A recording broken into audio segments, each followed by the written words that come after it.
What's going on, everybody? Welcome back to the Haunted Beard. This is the 300 subscriber Q&A. Just appreciate and thanks to everybody who wrote in questions and just comments and compliments, all the kind words. Greatly appreciate it. 2010 Daniel Ryan, thanks, man. Nania, thank you very much. Appreciate it. Also, too, Shudder needs to get on the ball. I know you said they don't. You don't get service out there in Germany. That sucks, man. I don't know what's up with Shudder, but they need to figure that out because that's no good. But thank you, appreciate it. Let's see here. All right, just a few questions, but let's get into this. So Janessa, who happens to be my sister, she wrote in, "What character from a horror thriller movie do you most relate to?" And I had to think about this one for a few minutes at least because it wasn't one that immediately came to mind, but I got two.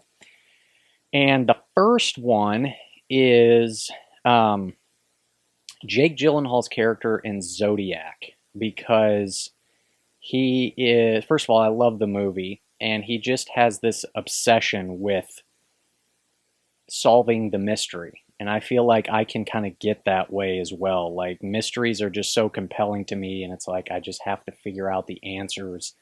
And so I'm not at that level of obsession like he is, but that's a big part of that movie that I absolutely love because he is just obsessed and driven and like has to figure out the answers. So I can totally relate to that. Also, too, I was looking it up because I couldn't remember the guy's name, but from Ghost Stories, which is a movie I reviewed on my channel not too long ago, the main guy from that, Philip Goodman, is the character name. But I can kind of relate to him too. He's in a similar way because he's like an investigator. He's a paranormal, like, skeptic investigator, and just sort of his skepticism and being very sort of just questioning all sorts of stuff. He's investigating these different paranormal claims, and so I can kind of relate to just his mindset about just constantly asking questions, and I guess just kind of relate to how he goes about in that movie, and just seeking answers, and is there more out there, and just all that sort of stuff. So those are the two that immediately sprang to mind. Next question that you asked was, if you had to battle one classic horror villain, who would you choose to take on? And this is a great question, and this one, I think, for me is, I gotta go Chucky, because I think he gives me, I have the best chance to succeed against Chucky, right? I'll punt that little guy across the room or something. But yeah, just in terms of sheer size, he is the least intimidating. So I got to go with Chucky. Yeah. Would you survive in a horror movie? Another good question. I think it depends on which horror movie. Um, Maybe some, but not others. Like, I feel like if I was in like a 28 days later situation, that would be a real rough situation, right? Any sort of like virus infection, when you got fast zombies and infected people running after you, man, that is not what I would want to be involved with. It's one thing to be able to like outrun one killer.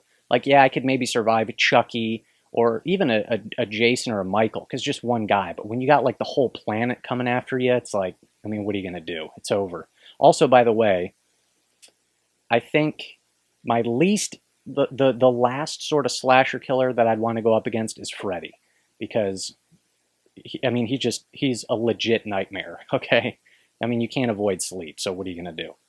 Anyways, next, Ivan, appreciate you, man. Always love hearing from you on my channel.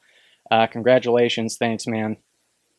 Do you like video games? What are your favorites? It doesn't have to be horror games. Greetings from Argentina. Yeah, so I played video games more when I was younger. I just don't have the time to play them much anymore, unfortunately. If when I'm not watching movies, I'm usually reading books, and I just don't have time to play video games. I wish there'd be some games here and there that I wish I had time to play, but I just don't have the time for it. I I still own a PlayStation 3, which kind of shows you how far behind the game I am. It's funny, I've had that thing since like 2009, I think, which is just nuts, but I still watch all my DVDs and Blu-rays on my PlayStation 3. And I will say, though, every once in a while I bust out Grand Theft Auto 5, just to let out some aggression and whatnot, and just, you know, cause mayhem and destruction. That is a great game. I do love Grand Theft Auto 5. It is, I think it's the fifth one, either the fourth or the fifth one, whatever the last one is. I think it's 5. But yeah, that's a fun game. I enjoy it. So, and then my lovely wife, thank you for writing in. What are your favorite thriller horror books? And I've got 2.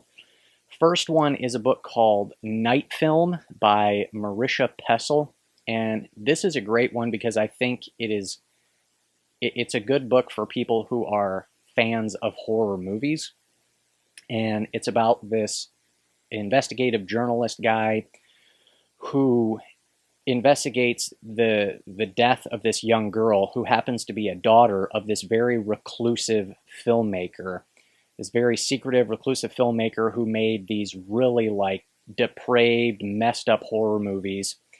And so it's just kind of this really cool psychological horror thriller murder mystery type thing where he's trying to figure out the secrets behind her death, while also kind of trying to uncover some secrets behind her father, the filmmaker, and everything. So if you like horror movies, it's a great book. So I love Night Film. The other one that I have to mention though too is I'm Thinking of Ending Things by Ian Reed, which Netflix made into a movie last year or the year before. Charlie Kaufman did it, which I thought was awesome.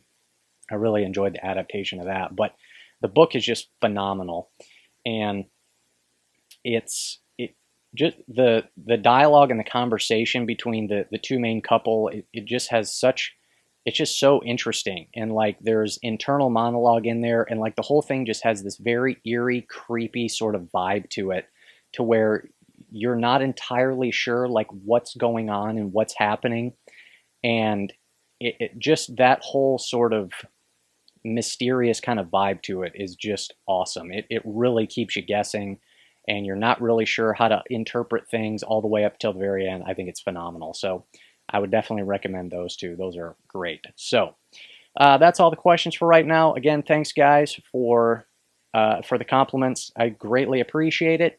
Up next, I'm working on a top 10 video. Going to do a little top 10 ranking. So yeah, be on the lookout for that, and I will talk to you soon on The Haunted Beard.